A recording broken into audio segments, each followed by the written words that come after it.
E aí, pessoal, boa noite, tudo bom? Bom, vou fazer o seguinte, eu vou começar aqui com a apresentação do evento.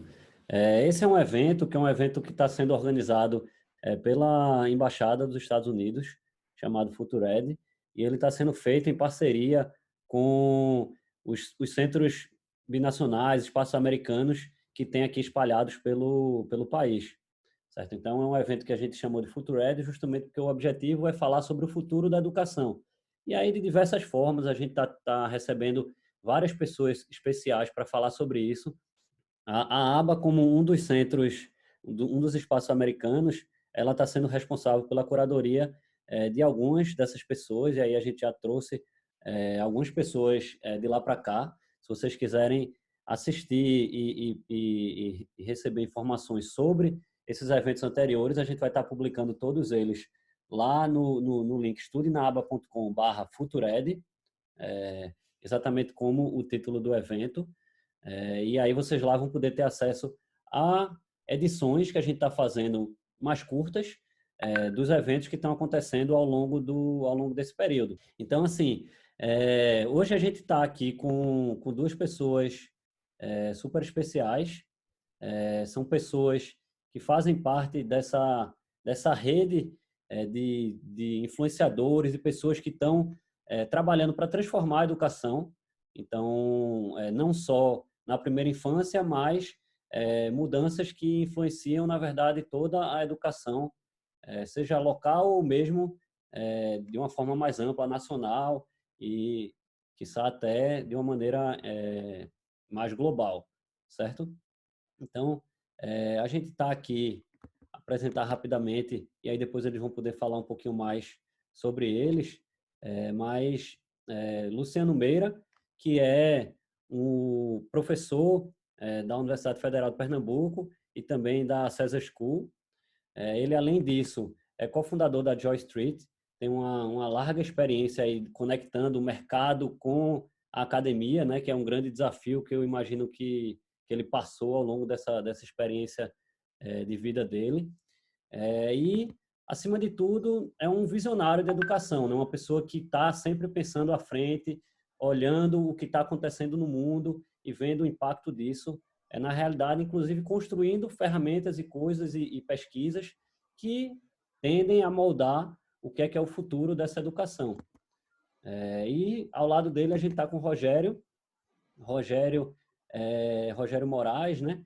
Que é uma pessoa também formada em administração, mas que tem uma larga experiência em educação, certo? Ele foi secretário de gestão, executivo de gestão pedagógica na Secretaria Municipal aqui de Recife, e aí passou 6 anos nessa atividade e nos últimos 11 meses foi também, foi, na verdade, substituído, trocou de função para focar especificamente na primeira infância e passou 11 meses construindo um plano da primeira infância aqui também do município de Recife.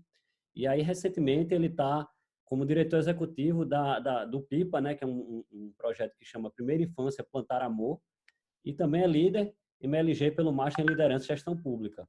Então, é uma pessoa que também tem uma boa carreira no setor privado, trabalha, interage muito bem com isso, e aí ele vem conectando o público com o privado, que também é um outro grande desafio que a gente tem aqui no país da gente. Então, são duas pessoas que, além de educação, também são desafiadores e pessoas que, de certa forma, vão enfrentando as barreiras que o sistema e as burocracias aqui do Brasil colocam para conseguir fazer mudanças importantes para o futuro da nossa educação. Então, vamos aproveitar esse momento e curtir, participar efetivamente. Quem for tendo perguntas, pode ir fazendo aí no chat, que eu vou estar registrando. A gente vai depois ter um momento para poder fazer essa troca. A gente vai ter também um momento aí, eles vão explicar um pouquinho, mas a gente vai ter um momento também aí para poder bater um papo e todo mundo poder participar um pouquinho. Então, quem estiver no YouTube e quiser entrar aqui na sala do Zoom, pode entrar acessando estudanaba.com/live, que vocês vão poder entrar para participar aqui de uma forma mais ativa. Então, Rogério, Luciano, a palavra é de vocês e tenho certeza que está todo mundo aí em excelentes mãos. Joia. Boa noite todo mundo que está aí, quem está chegando, quem está entrando. Prazer enorme estar aqui essa noite. Queria agradecer, Guilherme, pelo convite e principalmente por poder dividir esse convite com o Luciano Meira, que é um cara de altíssima referência aqui no mundo, né, conhecido no Brasil todo, e foi uma das nossas referências no trabalho realizado aqui na prefeitura. Aprendi e aprendo bastante com o Luciano, então é uma honra estar dividindo esse momento aqui com ele. Você já me apresentou muito bem, eu não vou repetir, mas de fato sou um administrador, um gestor que acabou mergulhando nessa área da educação e depois mais ainda na área da primeira infância. E normalmente quem se aproxima dessas áreas costuma se apaixonar pelo que faz, e a paixão me move, o propósito me move, e eu continuo aí nessa causa, cada vez mais buscando realizar e transformar um pouco aqui nossa realidade. Vou passar a bola para Luciano também fazer uma fala inicial antes da gente projetar o material que a gente montou para servir de apoio aqui para hoje. Guilherme, obrigado pelo convite. Rogério, boa noite. Boa noite todo mundo. Um grande prazer estar aqui nessa conversa sobre primeira infância.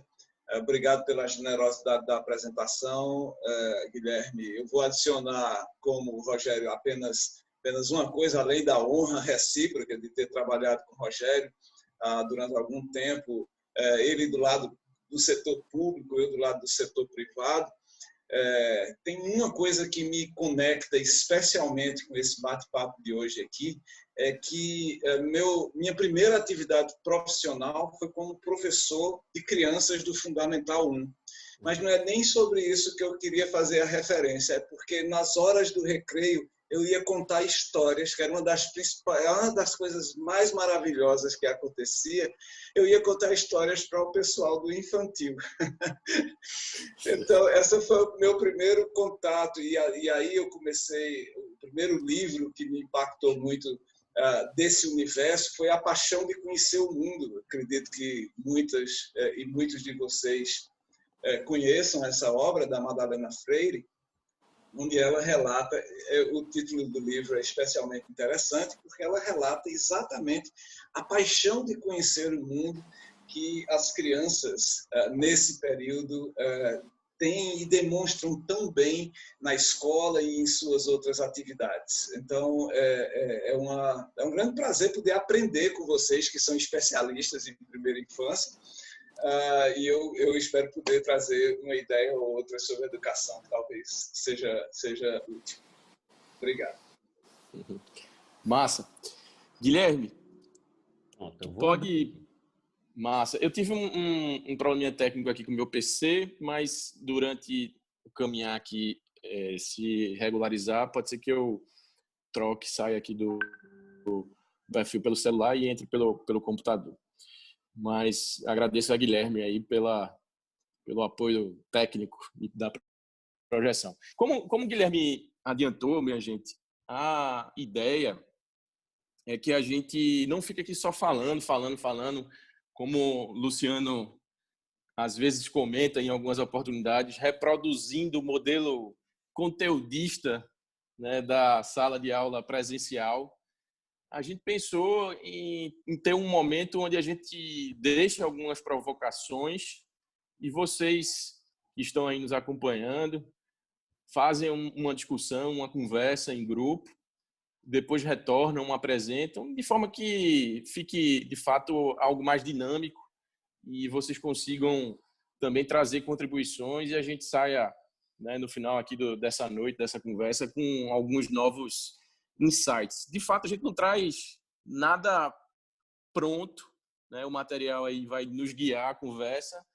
São provocações que, no final, a gente não sabe onde é que vai chegar, se vai convergir ou divergir. O objetivo é passear mesmo por essas ideias e, quem sabe, gerar novas ideias. O título que a gente deu para esse bate-papo foi Primeira Infância, onde o futuro começa. Eu acho que é uma frase muito feliz, Guilherme, porque dá a ideia de futuro, mas também não desconecta da necessidade da gente olhar para o hoje. Às vezes a gente fica falando do futuro, futuro, futuro, e esse futuro fica como um horizonte, é algo que nunca chega, mas o futuro é construído todo dia, no presente, e a gente precisa garantir direitos, precisa garantir oportunidade, né, para essas crianças hoje, né, precisa avançar e avançar bastante. Queria agradecer novamente aí a ABA e o consulado pela oportunidade da gente estar aqui batendo esse papo hoje. Pode passar, por favor, Guilherme. A ideia central, né, que eu acabei já adiantando, é a gente primeiro trazer alguns conceitos e depois, né, desses conceitos iniciais que funcionarão como provocações, a gente dialogar e aí poder, de forma instigante, construir aí algumas ideias e conectando primeira infância com educação infantil e educação para o século XXI. Então, eu não tenho dúvidas que o Luciano tem muito a contribuir com essa conversa aqui. Mais do que a experiência dele em sala de aula, no ensino fundamental, na contação de histórias, né, na educação infantil. Ele tem muita experiência também com design instrucional, com muita coisa aí do que a gente pretende para uma educação do futuro, um futuro que chegue logo, né? Então, e eu acho que existe uma conexão grande com esse assunto que a gente está falando, grande com a educação infantil. Tem muita coisa ali na educação infantil que, de repente, pode apontar para essas mudanças que a gente tanto deseja. Pode passar, por favor, Guilherme. Nós vamos, então, funcionar como provocadores, muitas vezes aqui no bate-bola. Eu falando aqui, daqui a pouco o Luciano assume, depois a gente troca novamente e segue aí conduzindo o trabalho. Pode passar, por favor, Guilherme. Ok? Então, vamos lá. A gente trouxe 3 pontos iniciais que a gente vai falar um pouquinho, né? Numa proposta, não trazer nada pronto, nenhuma verdade absoluta, mas provocar com um pouco do que a gente vem trabalhando, do que a gente vem vivendo aí e trazer algumas informações, alguns dados que vão permitir, né, essa nossa conversa. Ponto 1 é o que compreende e por que o melhor investimento é na primeira infância. Ponto 2 é quais as características para uma educação do século XXI. E o ponto 3 é quais as características de uma boa educação infantil. Vamos falar primeiro sobre esses 3 pontos e provavelmente aí a gente vai observar algumas conexões. Eu vou começar falando um pouco aí do ponto 1 e depois eu passo a bola para o Luciano. Beleza, Luciano? Bom, gente, como o Guilherme adiantou, nos últimos 11 meses eu estive à frente da Secretaria Executiva da Primeira Infância aqui no município de Recife. Mas já tinha experiência na educação e na educação já vinha me aproximando bastante sobre esse tema. Esse tema não é uma novidade, principalmente para quem é da área de pedagogia, para quem é da área de psicologia, né? Todo mundo já estuda e sabe da importância da educação infantil, dos primeiros anos de vida, para a formação do ser humano. Então, certamente quem é pedagogo acompanha há muito tempo e conhece algumas metodologias, Reggio Emília, Montessori, né? Acompanha e sabe a importância de uma boa educação infantil para uma formação integral, né, do cidadão. Mas o que é que mudou? O que é relativamente novo nesse sentido? De uns 20, 30 anos para cá, a gente teve aí um advento, um fortalecimento da neurologia, todos os estudos aí, inclusive com a democratização da ressonância magnética. E aí foram produzidos mais estudos, mais evidências científicas em todo o mundo sobre a importância dessa fase. Então, a área médica também provocou uma série de contribuições nesse sentido. E a área econômica, cientistas sociais, economistas sociais, também comprovaram, através de estudos longitudinais, muitas vezes acompanhando as gerações, a importância e o impacto dessa fase para a vida de um indivíduo. O começo da vida, muitas vezes, provocando e permitindo aí todo o desenvolvimento humano ao longo da vida. É a grande janela de oportunidades, é o termo utilizado na área. Então, esses novos estudos de outras áreas reforçaram o que a pedagogia e a psicologia já sabia. E aí a gente acordou, né, enquanto governo, enquanto humanidade, enquanto sociedade, da importância da gente fazer um investimento maior nessa etapa da vida. E aí o mundo todo e o Brasil passaram a estruturar condições para isso. Para vocês terem uma ideia, o marco legal da primeira infância nacional é de 2016, há 4 anos atrás, no dia 8 de março de 2016. O marco legal daqui de Recife, municipal, é de 2018.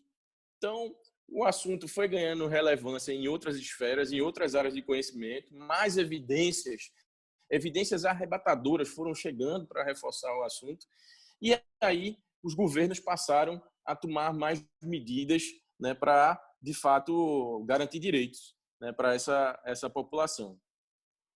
Então, a gente passou a perceber, né, como um bom trabalho, voltando à educação infantil, focando na educação infantil, pode surtir efeito por todo o processo. Eu lembro aqui também de um outro estudo que me marcou aí nessa caminhada, um estudo do Banco Mundial, do Anushek e do Rivkin, a partir do PISA, pegando aí uma série de mais de 10 anos, né, da avaliação da OCDE do PISA, mostrando que 3 fatores são mais fortes para o aprendizado, né, de um ser humano. O primeiro são os antecedentes familiares, ou seja, a escolaridade dos pais, a relação e a participação dos cuidadores, né, nesse começo da vida, toda a vida escolar. O segundo, os estímulos na primeira infância.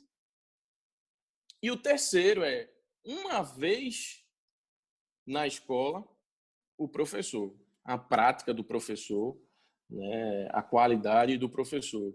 Então, veja como, de fato, o que os pedagogos já sabiam, o ambiente, né, a família, essa etapa da vida da primeira infância influencia no aprendizado de uma criança. 3 fatores mais, né, determinantes, mais impactantes nesse aprendizado. 2 tem muito a ver com esse começo da vida. 2 tem muito a ver, muitas vezes, com o antes da escola, que são os antecedentes familiares e os estímulos na primeira infância. Então, de certa forma, tudo corroborou para que a gente focasse nessa etapa. E, por fim, fazendo mais uma colocação aqui para terminar aí algumas provocações desse ponto 1, para concluir esse ponto 1, a gente agora, né, vivendo num país extremamente desigual, uma pobreza bastante elevada, tende a sair, né, desse processo da pandemia ainda mais desigual e ainda mais pobre. E quem analisa dados de pobreza sabe que a pobreza está concentrada principalmente em famílias com crianças, e principalmente aqui no Nordeste. Então, se isso vai aumentar pobreza e desigualdade, isso é uma certeza. A gente não sabe o tamanho disso, né? Ainda estamos vivendo essa tragédia. Mais importante ainda, a gente colocar isso no centro da recuperação do país. A gente não vai reconstruir, né, a nação. A gente nem ia construir e agora não vai reconstruir, focando somente em economia, em crédito, em infraestrutura. A gente vai reconstruir focando nas pessoas. E focando nas pessoas, o melhor tipo de investimento é nas crianças. Então, essa é a provocação que eu queria fazer aí do ponto 1 e pedir para o Guilherme rapidamente voltar para a apresentação para lembrar o ponto 2 e passar a bola para o Luciano. Obrigado, Rogério. Massa, muito legal essa sua intervenção. O ponto 2 é quais são as características dessa educação que a gente precisa para estruturar o futuro, né? Porque, como muito bem colocado no começo, o futuro é uma construção cotidiana. Os líderes, nós todos aqui como líderes de organizações, de famílias, nós temos esse dever, praticamente, de nos tornarmos viajantes do tempo. Eu vejo o líder como um viajante do tempo capaz de antecipar futuros possíveis ou seja, viajar imaginativamente até o futuro. Isso não é previsão, tá? Tecnicamente, a gente chama de forecasting, mas é um tipo de antecipação do futuro que é feito imaginativamente, tem até estratégias para fazer isso, e o líder é capaz, então, de trazer esse futuro para o presente e a gente vai cotidianamente construindo esses futuros possíveis. E quando se trata de primeira infância, quando se trata de educação em geral, nós somos, como educadores, nós somos a base da construção de projetos de futuro de qualquer nação. Isso parece uma frase vazia já hoje no Brasil, porque todo mundo acha isso, que educação é importante, que é isso. Mas nos falta uma estratégia para chegar lá. Então, para ser mais específico e responder à questão da provocação, como é que a gente desenha uma estratégia de futuro para a educação? Eu vejo assim, a primeira coisa que a gente tem que perceber é como é que tem sido até agora, porque aí isso pode nos dar ideias de o que mexer, o que transformar e em que direção transformar para que tenhamos, de fato, uma educação que responda a esses desafios de nação que o Rogério colocou. Então, eu vejo a escola tradicional, o ensino, a educação tradicional, como um grande mecanismo de ofertar conteúdo com fins de certificação. Essa é uma coisa que definitivamente tem que mudar. A escola não pode ser mais esse mecanismo de entregar conteúdos com fins de certificar o conhecimento, certo? Mas trocar e transformar em direção a quê? E isso não é uma ideia nova, gente. Isso está em Paulo Freire. Eu só estou, de uma certa forma, revigorando, ou em John Dewey, muito mais atrás, no começo do século XX. Ou alguns aspectos disso em Maria Montessori, ou em Vygotsky, ou em alguns desses teóricos, mas eu tenho o meu próprio jeito de formular, é que essa entrega de conteúdo através da metáfora da aula, ela é muito precária no que diz respeito à formação dessas crianças para as competências que vão ser requeridas, que são competências absolutamente sofisticadas que a gente precisa hoje para organizar grupos para enfrentar, por exemplo, uma crise sanitária global. Ninguém enfrenta uma crise sanitária global porque sabe resolver uma equação do segundo grau ou uma raiz quadrada, tá certo? Você enfrenta um negócio desse, sim, porque você tem que saber matemática focada, por exemplo, na compreensão de gráficos exponenciais, porque senão você pensa que o crescimento da pandemia é linear e não é. Ele tem crescimentos diversos, então, mas que matemática é essa e colocada em que contexto? Então, de verdade, a escola ela tem que ser transformada desse mecanismo de entregar conteúdos a fim de certificar num ambiente de aprendizagem para experiências imersivas. O que é que eu entendo de experiências imersivas por essa expressão? São problemas, demandas emergentes dos grupos sociais, da nossa comunidade, do planeta, que as crianças, os jovens adultos vão se debruçar usando conhecimento, mas para dar soluções, tá certo? Então, é um lugar de desenvolver projetos para desenhar soluções para problemas complexos. Aí isso vai exigir um conjunto de competências e habilidades que geralmente a escola não dá conta. Colaboração, confiança no outro. A escola não faz o exercício da confiança no outro. E por que confiança no outro?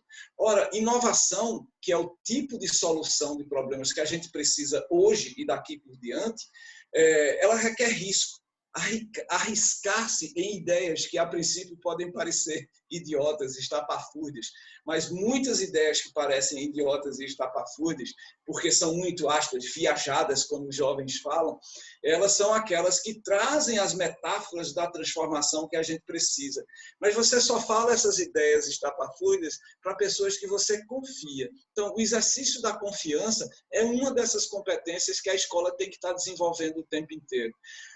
Capacidades argumentativas. As pessoas pensam nas redes sociais, por exemplo, que ter uma opinião é tudo que é necessário para a construção de um conhecimento. Mas, na verdade, a argumentação é um processo muito mais complexo que precisa de uma opinião acoplado a uma justificativa e um processo contra-argumentativo. Enfim, nós precisamos, de fato, sair dessa posição de entregar conteúdo. E mesmo, eu circulo muito por escolas. Às vezes, mesmo escolas muito inovadoras, elas se veem dando aulas em excesso. Eu confio em vocês, então eu vou fazer uma proposição aqui dessas estapafúrdias. Eu acho que a escola não devia ter mais aulas, mas ela devia ter ambientes de aprendizagem em que problemas são identificados, refinados e trabalhados dentro de um sistema experiencial para que as crianças aprendam a resolver as grandes questões que nos afligem. Hoje estamos numa crise sanitária, mas se aproximam emergências climáticas importantes e nós vamos precisar de muitos pequenos gênios e pessoas engajadas para entender esses problemas e criar novos conhecimentos para dar conta das soluções que elas vão requerer. Desculpa, eu falei demais, mas é só, na verdade, um preâmbulo do que a gente precisa começar a fazer. E parte disso, eu sei que provavelmente tem pais e famílias aqui envolvidos, parte disso está na capacidade da família de se aproximar mais da escola, de desenhar com a escola quais são os problemas, as demandas da comunidade que a gente vai precisar resolver enquanto educadores. Massa. Rapaz, Luciano é o culpado aí de um dos últimos livros que eu li agora nesse período, que é a Utopia para Realistas, mas nesse período, um livro arretado, eu indico, nota que eu li aí nos últimos tempos, e ele mexe muito com algumas dessas lógicas, desses paradigmas aí que a gente está preso, e de fato eu acho que muita coisa vai ser acelerada agora. Guilherme, pode retornar para a apresentação para a gente fechar com o terceiro ponto. Aí, indo agora para o terceiro ponto, primeiro eu falei mais um pouco, o segundo o Luciano explorou um pouco mais, e agora nesse terceiro eu vou falar, mas o Luciano também vai explorar aí também e me complementar, certo? E aí a gente fecha essas ideias iniciais para ir depois para aquele movimento que a gente falou, de envolver vocês na conversa e poder também escutar vocês e a gente chegar aqui em outras ideias. Tá? E aí, seguindo para o ponto 3, né, tendo sequência ou não, a gente pode debater sobre isso. Quais as características de uma boa educação infantil? A gente falou primeiro infância, depois a gente entrou para a educação do século XXI e agora vamos focar aí em educação infantil. Bom, eu acredito que esses pontos eles estão conectados, né? Tem muita coisa que acontece, ou pelo menos do ponto de vista de concepções, é muito boa na educação infantil, que talvez devesse ser levado para todas as outras etapas de ensino. Na verdade, o que acontece hoje é uma influência de cima para baixo, né? O modelo da educação superior, ele muitas vezes influencia o modelo do ensino médio. O ensino médio muitas vezes influencia os últimos anos ali do ensino fundamental, os anos finais.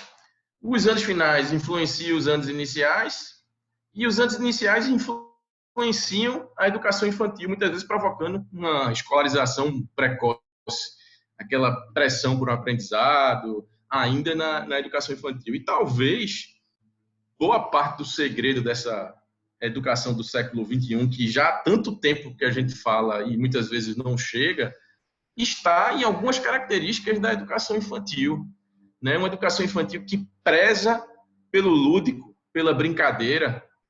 Isso é fundamental que seja levado e influencie o fundamental, influencie o ensino médio, influencie até mesmo o ensino superior. Uma educação infantil que preze pela formação integral da criança, pelas relações pelo socioemocional.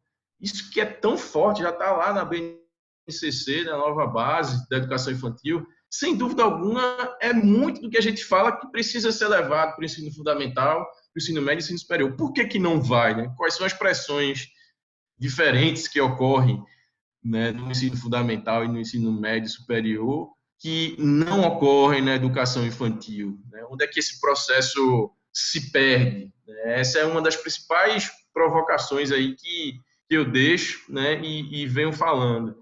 Eu acredito muito que cada vez mais a gente precisa da linha de Freire, Luciano. Você falou aí no Paulo Freire. Eu assisti recentemente o Dilema das Redes. Só lembrei de Paulo Freire.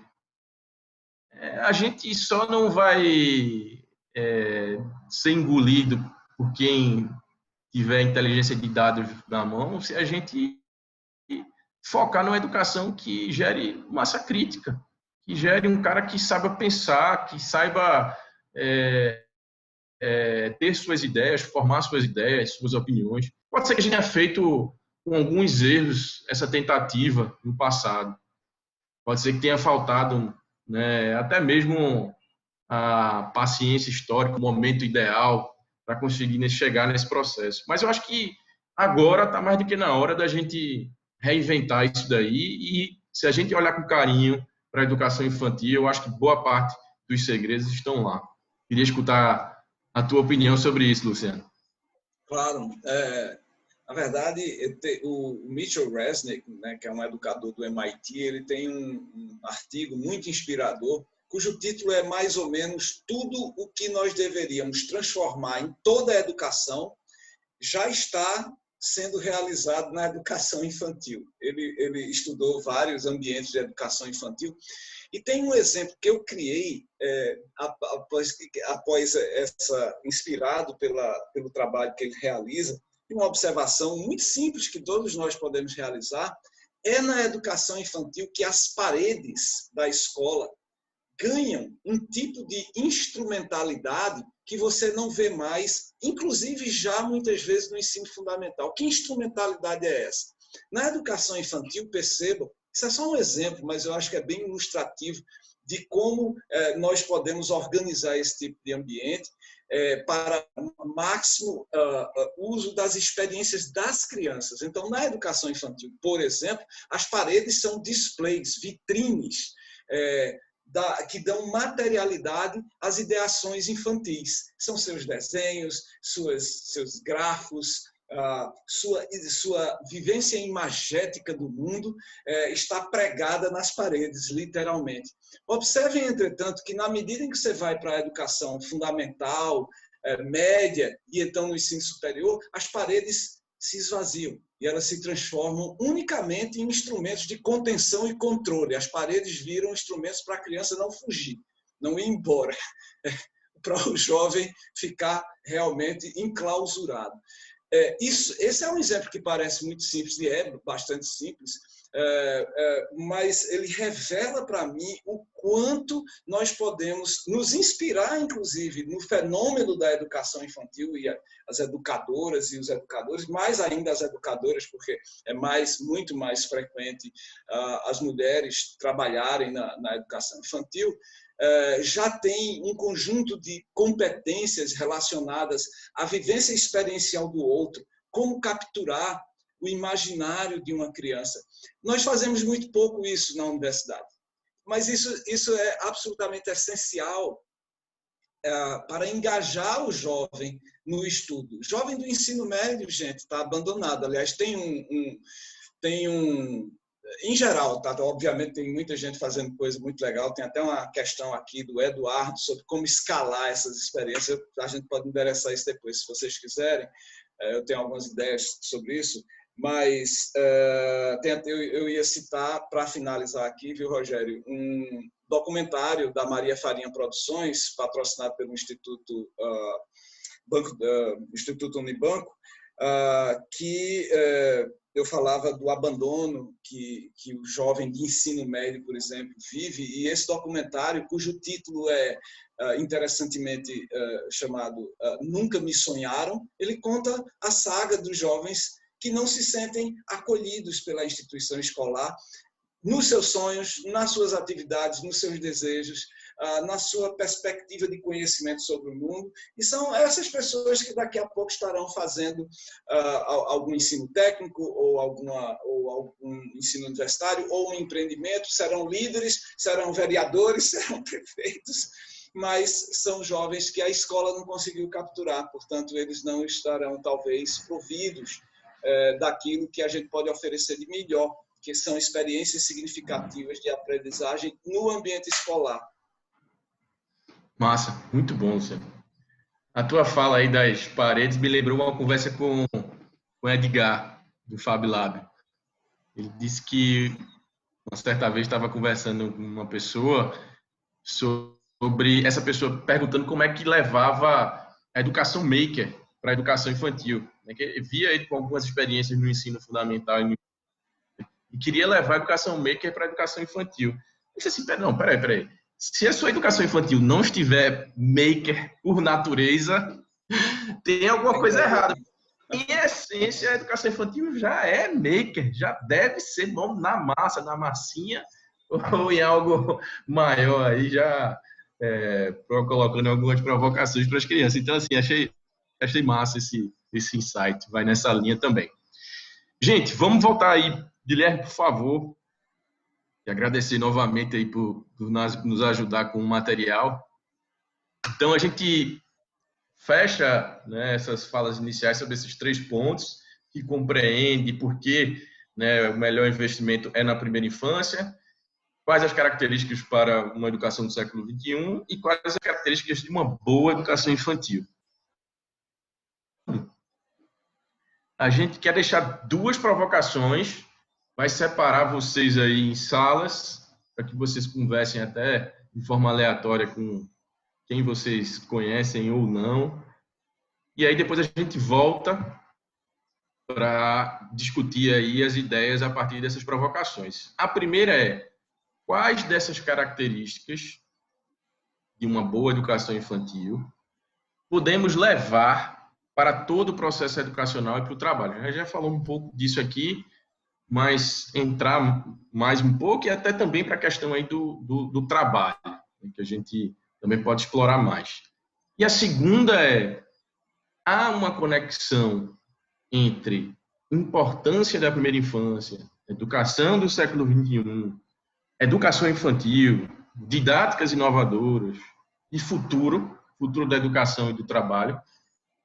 A gente quer deixar essas 2 provocações e dar 15 minutos, assim que o Guilherme separar vocês em grupo, eu vou pedir apenas um favor, que logo em algum momento, ou no princípio ou no final desses 15 minutos, eu vou destacar aqui o horário assim que a gente for para a separação das salas, vocês elejam um representante, um orador que depois possa começar a falar o que o grupo discutiu e, obviamente, depois, se mais alguém quiser complementar e a gente conseguir otimizar o tempo, também pode opinar, tá? Então, vocês serão separados agora de forma aleatória em grupos, são 19h16 e 19h31 a gente retorna, tá? E essas são as 2 provocações. Quais dessas características de uma boa educação infantil a gente pode levar para todo o processo educacional e para o trabalho? E 2, se há conexão entre a importância da primeira infância, educação do século XXI, educação infantil, didáticas inovadoras e futuro da educação e do trabalho. Beleza? A gente conta com vocês para tornar essa conversa ainda mais interessante. Beleza. É importante Guilherme, que vocês anotem as perguntas que estão colocadas aqui. Ou tira uma foto. Tira uma foto, faz algum registro aí, porque na próxima tela vocês vão estar entre vocês. Então, essa tela aqui vai sair e vocês vão estar vendo do grupo, né? Então, quem não conseguir anotar, a gente, quando entrar nos grupos, a gente vai falando. Eu vou separar aqui, exatamente como o Rogério falou, de forma aleatória. E aí vocês fiquem à vontade. Vai aparecer, a gente vai mandar uma mensagem quando tiver próximo de acabar o tempo. E aí vocês vão ver aqui que vai aparecer na tela de vocês um aviso direcionando vocês para irem para uma sala. Então, basta vocês clicarem no botão de entrar na sala que vocês vão ser direcionados para a sala.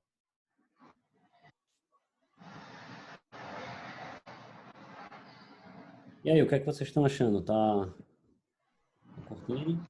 Tá legal, né? Tá bem resumido. Vocês não estão se alongando muito Não, tá ótimo. Aprofundados, eu acho que tá bem legal. Tá provocando, né? Tá fazendo provocação.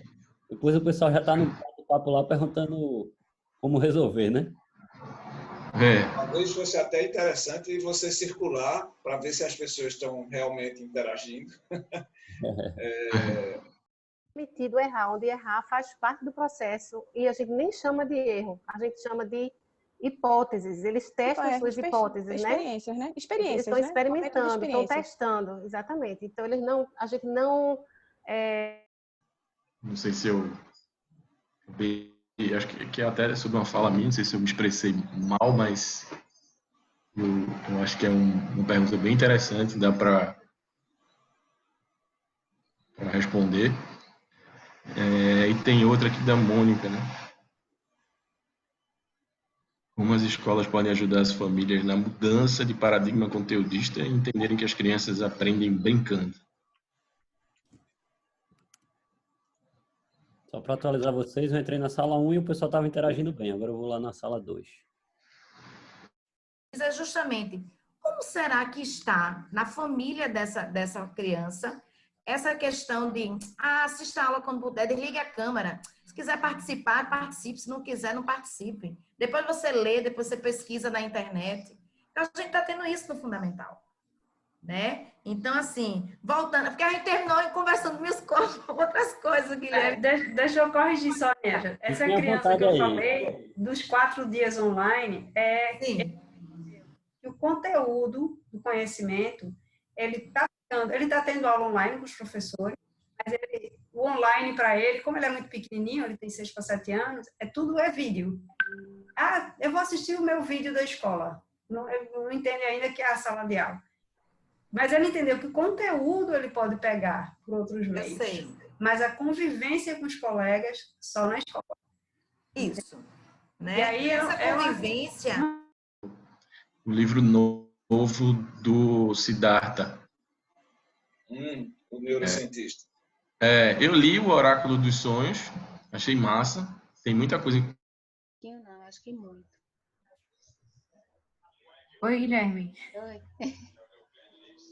Oi, tudo bem? Como é que tá aqui a conversa? Eu botei aqui. É para te dizer agora? Não precisa não. Só estão precisando de alguma coisa, podem continuar aqui. Eu entrei só para ver se estava tudo certo. Tá tudo certinho. A gente tá no tudo ok. Tá ótimo. Então, até já. Deixar vocês à vontade. Até já. Todo mundo aqui é mãe ou tem professora também? Eu sou professora. Você é professora, né? Sou.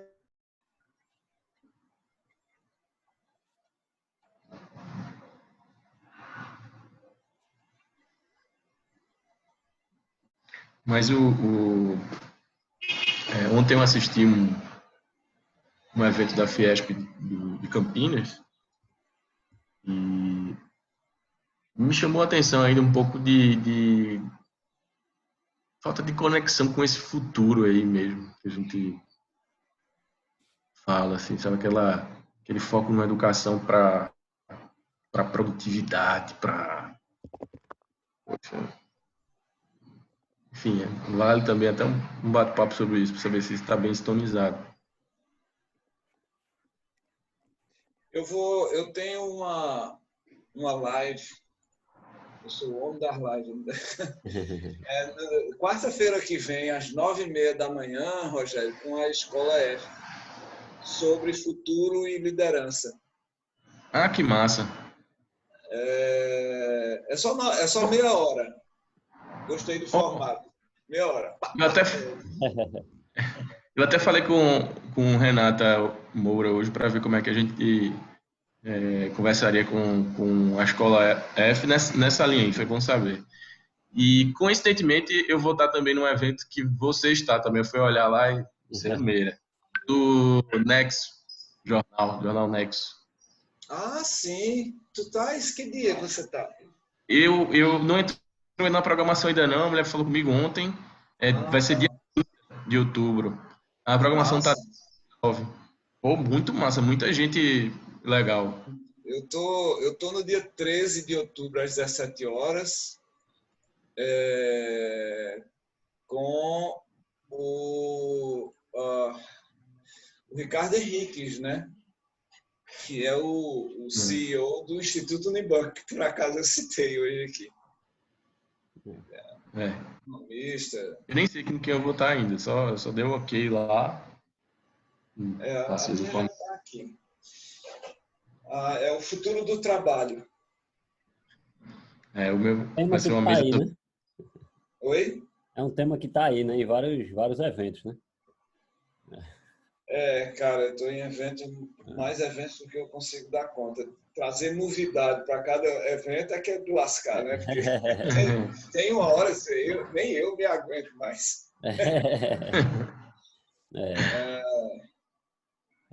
Porque, obviamente, ficou fazendo... Eu participava de muito evento, mas eu tinha que viajar para São Paulo, via de regra, né?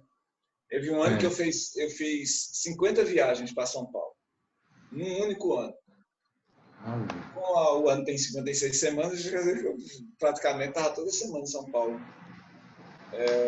Mas agora que nós estamos em confinamento domiciliar, mas temos essas plataformas, finalmente a gente não precisa viajar 3 horas, mais 3 horas de volta, mais todo o trânsito, mais todo o gasto para fazer 1 hora de reunião. Isso já aconteceu muito. E eu falava, gente, menor sentido eu estar aqui por 1 hora, que a gente não faz à distância.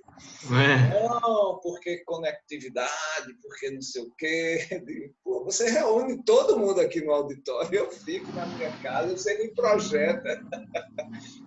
É mais barato, eu cobro menos.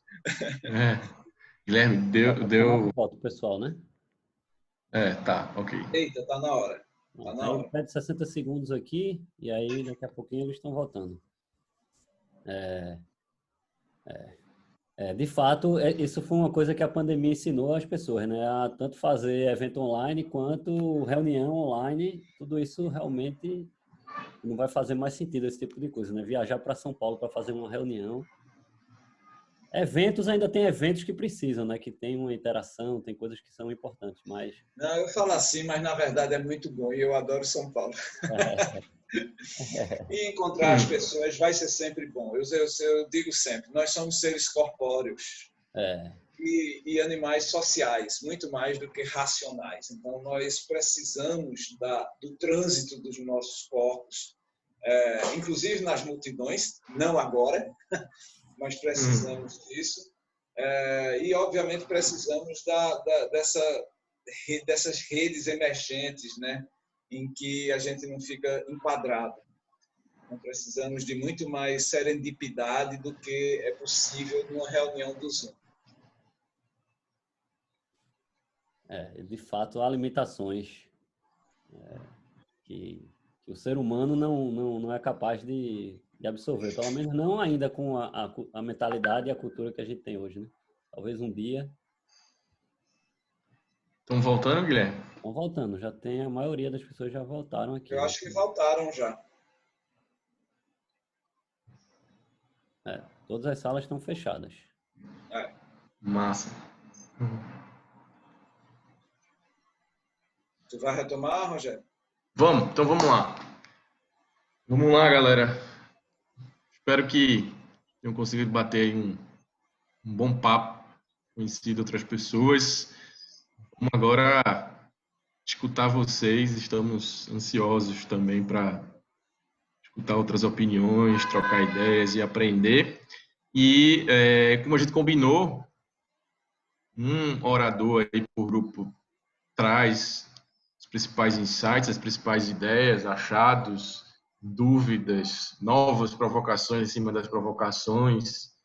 E depois, né, se alguém quiser complementar, complementa. São 3 grupos, então, a princípio, uma pessoa de cada grupo vai puxar aí a conversa e eu quero, para balizar aí de tempo e organizar nosso tempo aqui, no final ainda sobrar um tempo para a gente responder algumas perguntas, dar 5 minutos para cada orador, tá bom?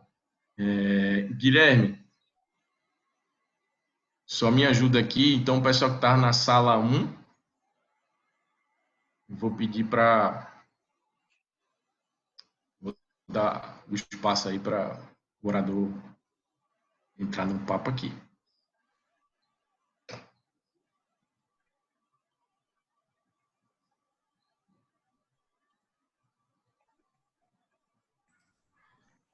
Guilherme, Pronto. Você Essa é a sala 1, mas eu não lembro qual era a minha sala não, hein?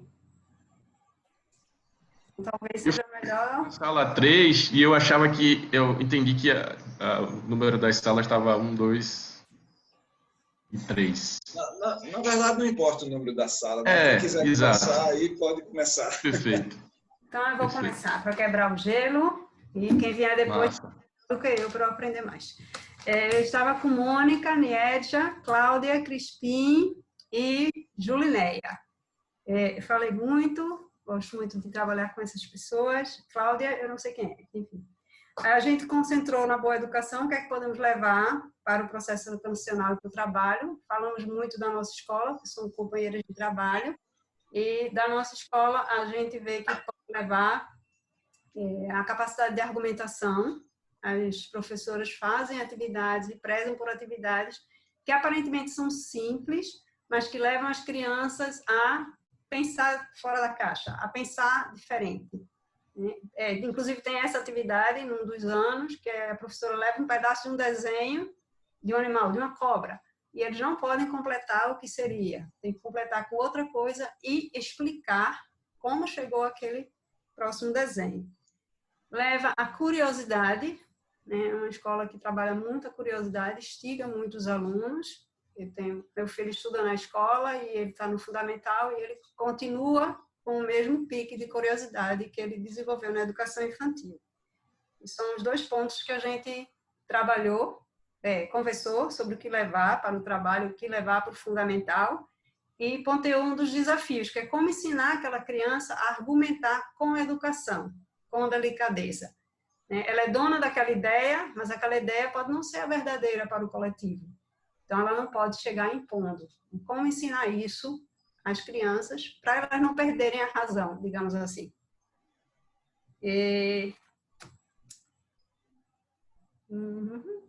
Acho que... Enfim, eu acho que a gente ponteou ali juntas. Niedja, Mônica. Eu acho que a gente também complementou também a questão da cooperação, né? A cooperação, a nossa oportunidade que a gente tem de trabalho em grupo, né? E também a questão desse lúdico vindo da educação infantil para o fundamental.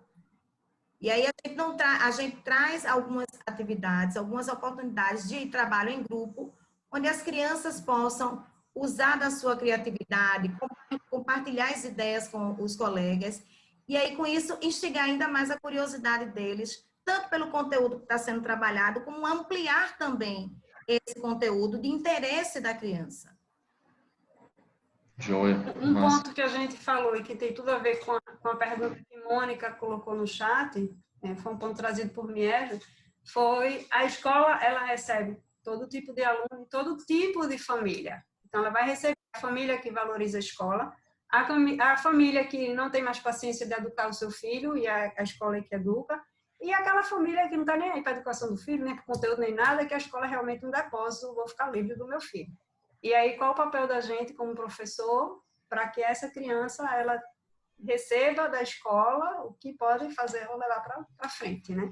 Esse é um desafio que é a integração família-escola. E saber exatamente quais são os limites, até onde a escola vai e o que é o papel do resto da sociedade, incluindo a família. Massa, muito bom, minha gente. Obrigado aí pelas contribuições. Vamos escutar os outros grupos para a gente ir debatendo. A gente vai comentar, Rogério? Depois, né? Como são 3 grupos, eu achei que a gente poderia escutar aí, os pontos aqui, tá garantido que eu não vou perder. Então, outro grupo, quem sentir à vontade aí. Beta, sala 2. Isso, a Beta foi da sala 2. Falou agora a sala 2. Então, sala 1, sala 3.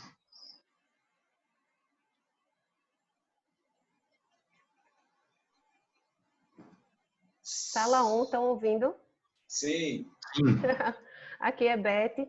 Olha, foi interessante que no grupo a gente encontrou uma mãe da escola, né? Que fez pedagogia também, está fazendo pedagogia. Foi muito interessante a fala dela, porque ela fala como uma pessoa que está entrando na área de educação formalmente, né? Como professora, mas também como mãe.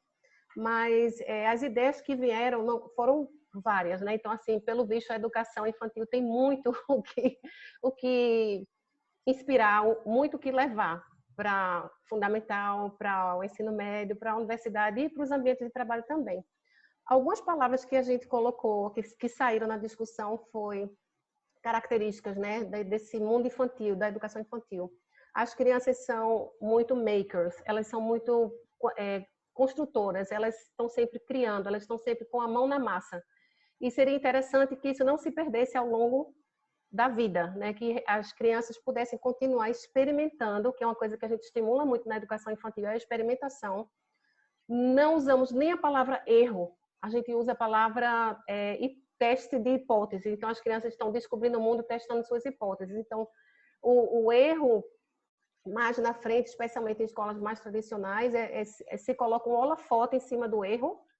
E na educação infantil, o holofote está na criança e nas suas descobertas, nas suas conquistas. E seria interessante que essa ênfase no descobrir, na descoberta, continuasse, né? Nas construções.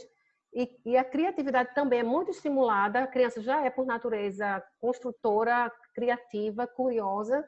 Então, seria interessante que essa criatividade, essa capacidade de construção, as crianças são verdadeiros, especialmente com 6 anos, 5, são verdadeiros engenheiros, né? Tudo se transforma numa construção até real. E são muito inovadoras e estão sempre experimentando, descobrindo formas diferentes de fazer as coisas. E mais na frente parece que há se poda isso, né? Se reprime um pouco essa possibilidade de fazer diferente. Você não, mas você tem que fazer assim. A rosa é vermelha, a rosa é rosa, não pode ser preta, né? Então, na infância, na primeira infância, a gente vê muito a abertura para a experimentação, para a criatividade, e existe uma confiança. As crianças confiam nos adultos e seria interessante que isso fosse levado para um ambiente de trabalho. A questão da confiança, da gente poder confiar um no outro, porque a gente pode olhar para o outro como aquele que vai nos acolher.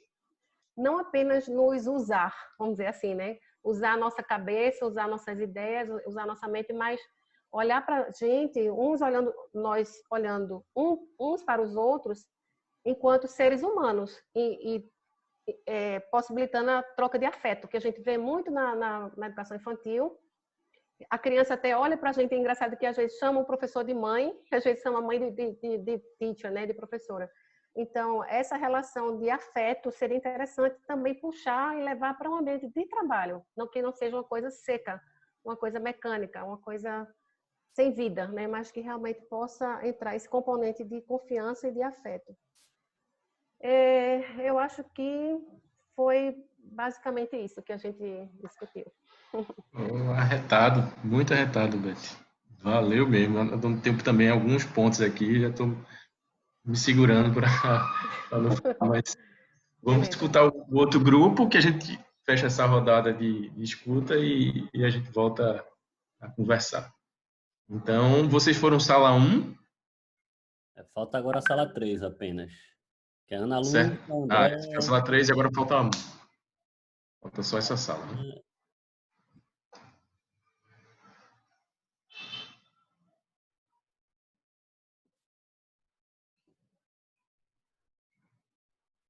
E aí, alguém da sala 3? Vou falar sala 3. estava conseguindo liberar o áudio. Bom, um dos pontos que eu anotei aqui, que a gente conversou, foi sobre a capacidade das crianças, né, do ensino infantil, de ser questionador, investigativo, buscar as soluções concretas para resolver os problemas, de fato. E a gente falou muito também sobre alguns pais que acabam criando certo bloqueio, porque não entendem a necessidade de mudança desse paradigma da educação, né? De método tradicional, que tem que ter prova para fazer avaliação. Enfim, foi basicamente o que a gente conversou. Vocês têm mais alguma coisa do grupo para contribuir?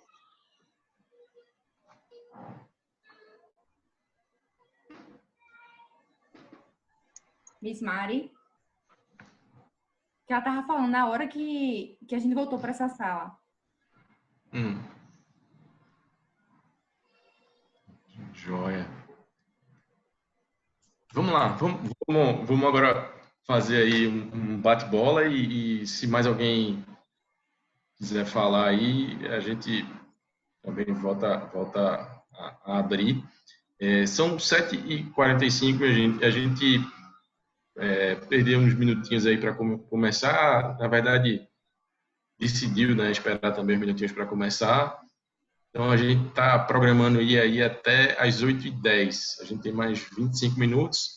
Eu acho que é tempo suficiente para a gente fazer esse bate-bola e ainda tentar responder algumas perguntas aí pelo chat. Luciano, você quer falar primeiro? Pode ser, tem muita coisa boa aí, né? Deixa eu falar 2 ou 3 coisas rapidamente que me inspiraram até. Eu vou até colar um desses negócios aqui, porque eu quero ficar pensando sobre isso. Que 2 grupos, pelo menos, falaram, esse último, o primeiro, acho que o segundo também, acho que todo mundo falou nisso. E eu estou me dando conta, cada vez mais na minha experiência, que famílias não são clientes de escolas. Elas ou são tratadas como parceiras aprendizes ou não vai dar certo.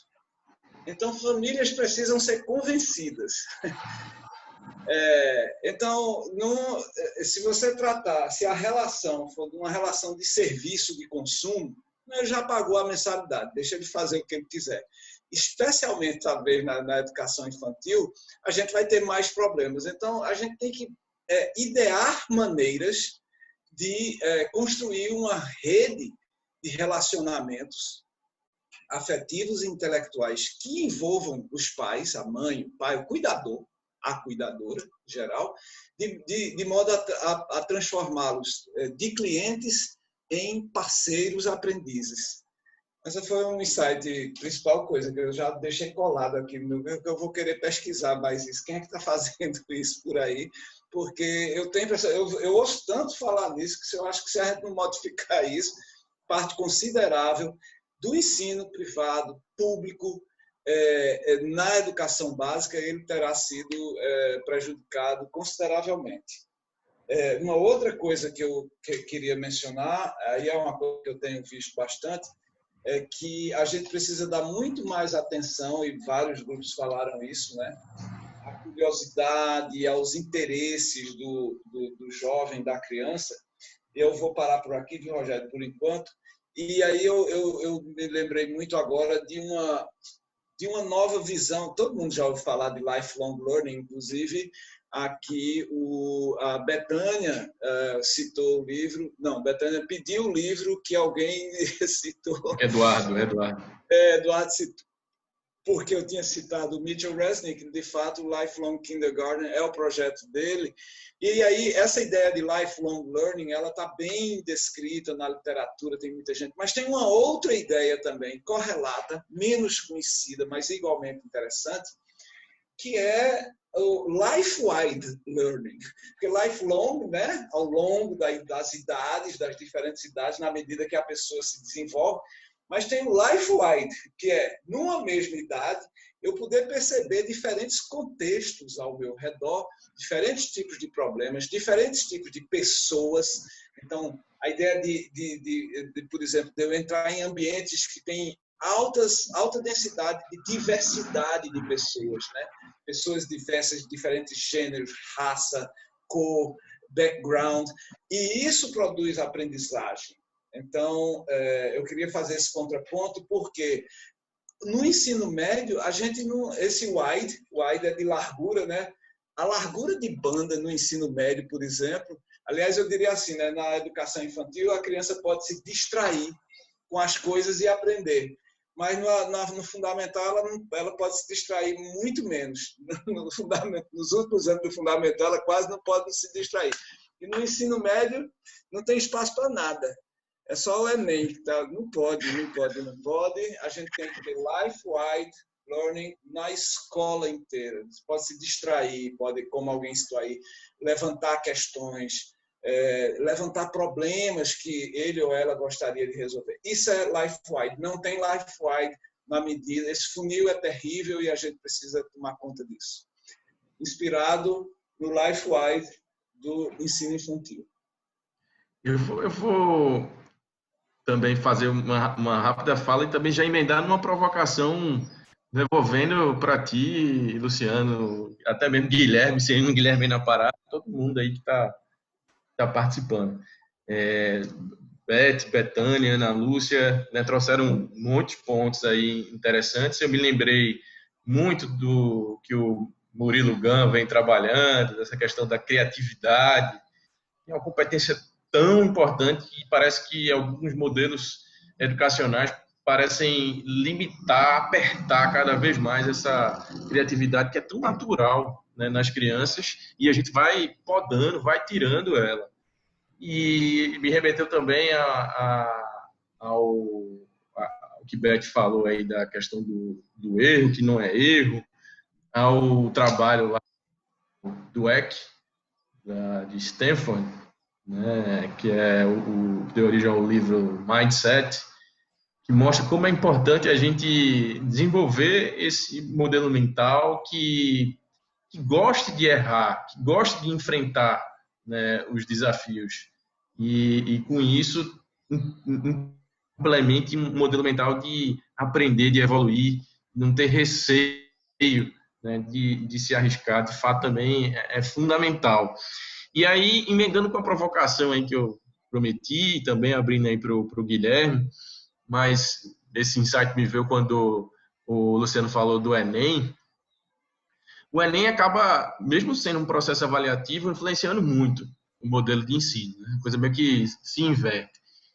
E aí, será que também o mercado de trabalho, né, ele tem um poder aí grande sobre esse modelo educacional? Muitas vezes os pais, eu acredito que, inclusive, também ficam regidos por esse mercado e com medo, né, dos filhos não entrarem no modelo pretendido. Hoje, o mercado de trabalho mudou e está pedindo essas competências socioemocionais, né? Já está vendo que não basta só competência técnica, que precisa, né, dessas competências relacionais, e isso, de certa forma, está sendo refletido no modelo educacional. Mas aí, quando é que esse mercado de trabalho vai perceber também que cada vez mais as características mais humanas é que vão ser as mais importantes? Nesse livro que a gente falou aí da Utopia para Realistas, né, do holandês lá, o Bregman, eu esqueci, fugiu agora o primeiro nome dele, Luciano. Muito interessante quando ele traz o gráfico de produtividade e empregabilidade, que durante boa parte aí do último século, e inclusive do século retrasado também, é uma correlação perfeita. Aumenta a empregabilidade e aumenta a produtividade. E no começo desse século agora, 2021, já foi 20% dele, né? Essas curvas se descolam e a produtividade começa a crescer bastante, abre a boca, né, do jacaré, como se diz em gráficos desse tipo, e a empregabilidade começa a cair. Ou seja, a atividade vai estar cada vez mais ligada aí à máquina, à robotização, e cada vez mais vai ficar mais importante as características e os comportamentos humanos, as relações humanas, a criatividade, né, ideias novas, a relação, né, de humano para humano. E eu acho que o mercado de trabalho está precisando também acordar para isso, né? Perceber isso. Aí, a provocação que fica, Guilherme, Luciano, será que também não é um processo inverso aí, o mercado de trabalho acordar para isso e influenciar esse processo?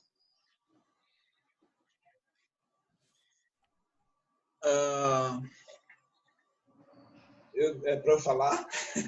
eu falo demais. Guilherme, fala aí, Guilherme, ou qualquer pessoa. Olha só, na verdade, assim, a visão que eu tenho é que o mercado de trabalho, na verdade, no discurso, ele já percebeu e já fala muito isso, né? Então, a gente precisa de pessoas com habilidades socioemocionais e tudo isso. E na prática, quando a gente está dentro do ambiente de trabalho, essas habilidades é que de fato fazem a diferença.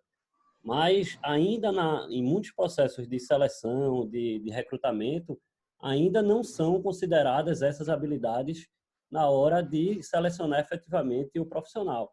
Então, acaba que elas são no discurso, mas na prática existe ainda uma certa dificuldade, um certo gap aí entre isso. E aí as pessoas, obviamente, acabam sendo selecionadas e às vezes acontece eventualmente de ter uma pessoa muito boa tecnicamente, mas que não se adapta a uma cultura, a um ambiente organizacional, porque ela não tem habilidades, por exemplo, como adaptabilidade, como flexibilidade, como saber aprender, saber se relacionar bem com os outros. Então, essas são habilidades que se tornam cada vez mais relevantes, ainda mais nesse cenário que Rogério já colocou aí, de que a gente tem máquinas fazendo muitas coisas que a gente fazia, e o que é o grande diferencial do ser humano nas ações é realmente a gente ter esse tipo de habilidade. Então, por exemplo, quando a gente começou a falar de empreendedorismo aqui na escola, a gente falava para os alunos do ensino do Fundamental 1. Então, pessoal, a gente agora vai começar a ter um momento para a gente conversar sobre empreendedorismo. De cara, teve uma rejeição muito grande das famílias. Não, mas empreendedorismo para o meu filho, ele ainda é muito jovem e tal.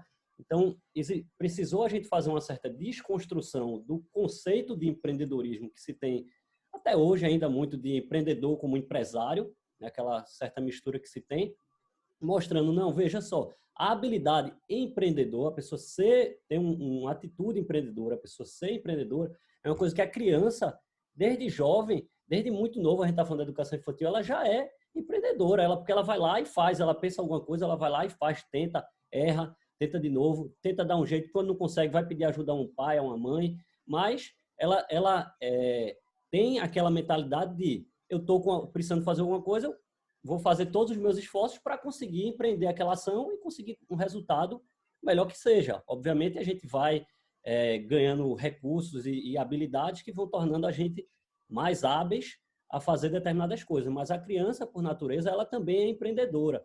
Então, existe essa visão que a gente precisa desenvolver e manter que esses jovens tenham esse empreendedorismo no que quer que ele venha fazer.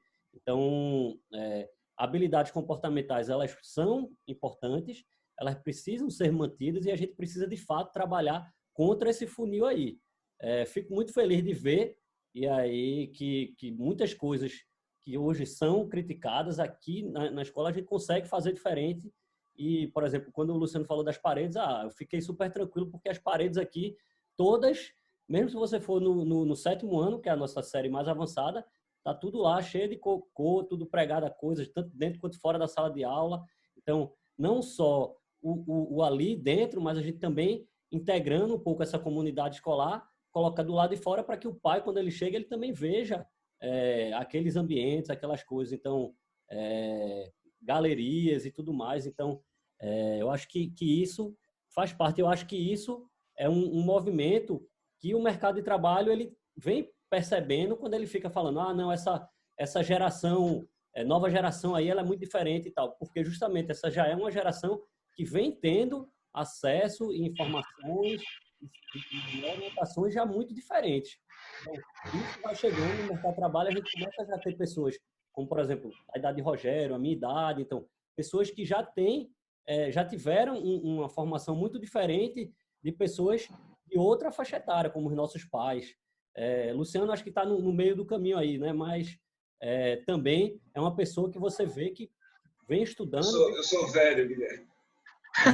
Talvez a idade dos nossos pais, né? Então, por isso que está aí no meio do caminho, assim, um pouco mais... Mas eu acho que é bem por aí. Então, acho que o mercado de trabalho ele vem percebendo isso já na prática. Mas ainda falta só naquele momento de recrutamento e seleção ele conseguir implementar aquilo que ele gostaria de ter.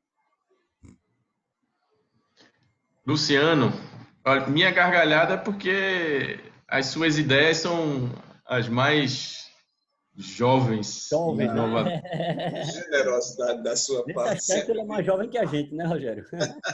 Rogério, vocês sempre muito generosos. Eu queria só pontuar que o que a gente chama de o mercado de trabalho, na verdade, tem uma diversificação enorme, complexa, multifacetada e está em constante transformação. É muito difícil apontar para um mercado de trabalho e você dizer, eu estou formando esse jovem aqui para aquele mercado de trabalho, porque quando você chega lá na frente, o mercado está transformado. O mercado tem uma dinâmica impressionante. Mas alguns padrões, eles emergem. Então, a gente sabe hoje que tem coisas que a inteligência artificial vai resolver a partir de daqui a muito pouco tempo. E isso vai deslocar as posições de trabalho. Não necessariamente vai, no cômputo geral, pelo menos no início, eliminar no cômputo geral trabalho. Porque na medida em que, por exemplo, você desloca um motorista porque o carro vai ser driverless, esse cara vai poder, por exemplo, gerenciar a frota. Claro, não tem tantos gerentes de frota quanto os motoristas, mas vai ter outros serviços ao redor desse que vão sendo criados. Já aconteceu várias vezes em várias sociedades. O problema é um pouco mais à frente, que é quando esses outros serviços periféricos também forem realizados por inteligência artificial. Aí a gente vai ter que entrar num modo de salvação da humanidade, porque realmente não vai haver mais para onde deslocar a força de trabalho. Está sendo estudado aí por muitos economistas, tal. Isso é um problema que a gente tem que resolver. Então, a educação que a gente faz, ela não tem que apontar necessariamente para um mercado de trabalho, mas para nos transformar em pessoas mais humanas. Porque se a gente vai ter que competir com robôs, com máquinas, a única coisa que robôs e máquinas não poderão fazer é serem mais humanos. Então, o que eu quero dizer por mais humanos? Nós teremos que ser e ter pessoas jovens mais criativos. Aí voltamos ao começo, né? Mais criativos, mais colaborativos, que são mais capazes de intuição, não é? Que são mais capazes de empatia e solidariedade, compaixão, tá certo? Então, aí a gente vai ter sempre uma posição no mercado de trabalho, porque essas coisas, não é? Elas são muito difíceis do ponto de vista da inteligência artificial. Hoje, e por mais pelo menos 30 anos, a gente tem esses posicionamentos. Então, eu vou ter sempre um gerente de projetos que é humano, mas eu posso ter um motorista especial que é mais humano do que um driverless car, e a gente vai preferir ele, porque tem uma dinâmica assim, tá certo? Já tem máquinas de café nas casas das pessoas, mas quando as pessoas querem tomar um café com as outras, tá certo? Elas não simplesmente usam a máquina, elas se dirigem corporeamente a um café, a um serviço, tá certo? Que não é resolvido por uma máquina, para poder provocar um encontro. Então, a gente aposta muito nisso. Então, a escola devia apostar na construção exatamente dessas, como o Guilherme já pontuou, competências transhumanas, digamos assim. Boa, massa. A gente é um prazer você gostar de falar, assim, porque aí a gente aprende mais. Mais alguém, minha gente, nessa troca aí, ficou com vontade? Já está caminhando aí para os minutos finais. Eu acho assim, super importante o que vocês estão trazendo, agradeço muito. Tudo sempre é uma questão de equilíbrio, e a sociedade é mutante, como bem Luciano falou, mas é equilibrar, né? Equilibrar o conhecimento técnico, equilibrar o ser humano, porque o desafio está aí. Você tem que ser humano, você tem que ter essas capacidades, mas você também tem que ter um pouco do conhecimento técnico. Não é uma coisa em detrimento da outra, não. Acho que caminham juntas. Como dosar isso e lembrar de que tem certas coisas que vem de casa e transformar essa parceria, Luciano, da família, trazer a família. E aí, assim, né, tem certos limites, né, da própria escola. E a escola não é a resolução do mundo de jeito nenhum.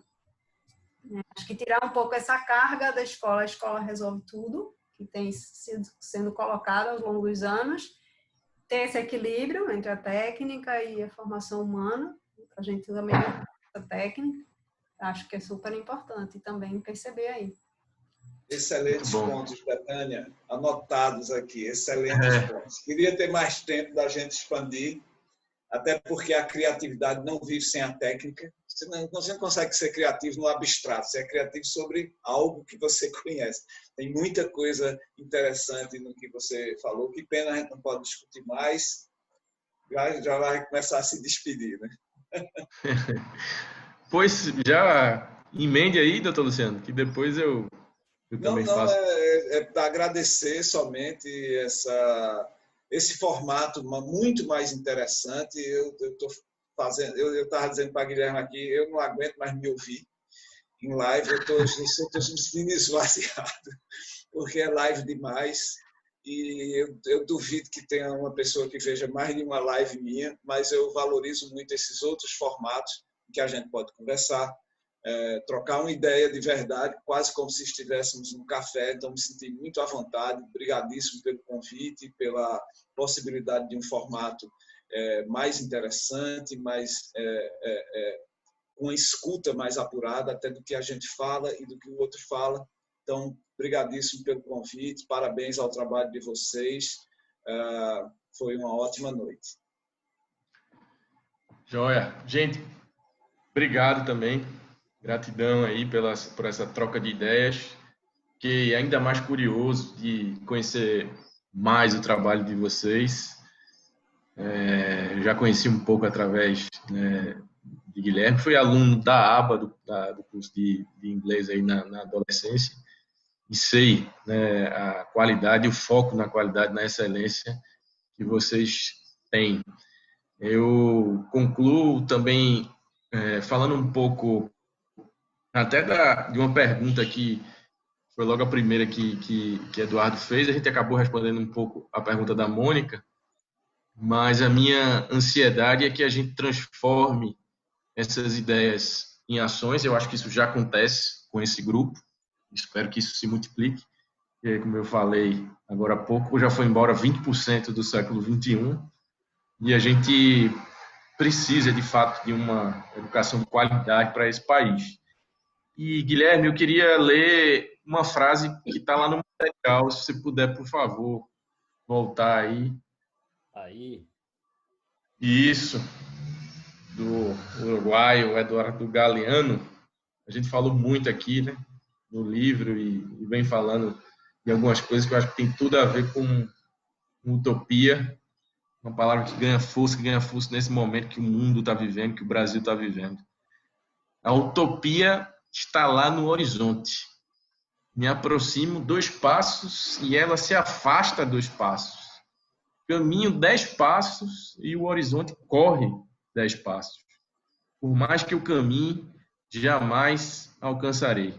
Para que serve a utopia? Serve para isso, para que eu não deixe de caminhar. Então, eu tenho certeza, minha gente, que todo educador guarda aí uma utopia e que continuamente está em formação continuada, em aprendizado continuado, para garantir um bom processo de ensino-aprendizagem aí para as nossas crianças e adolescentes. Obrigado, parabéns pelo trabalho de vocês. Guilherme, valeu, obrigadão mesmo. Hein? Ótimo. Eu assim que tenho que agradecer, né? Vocês duas pessoas fantásticas, dedicando aí um pouquinho do tempo de vocês para conversar abertamente com a nossa comunidade.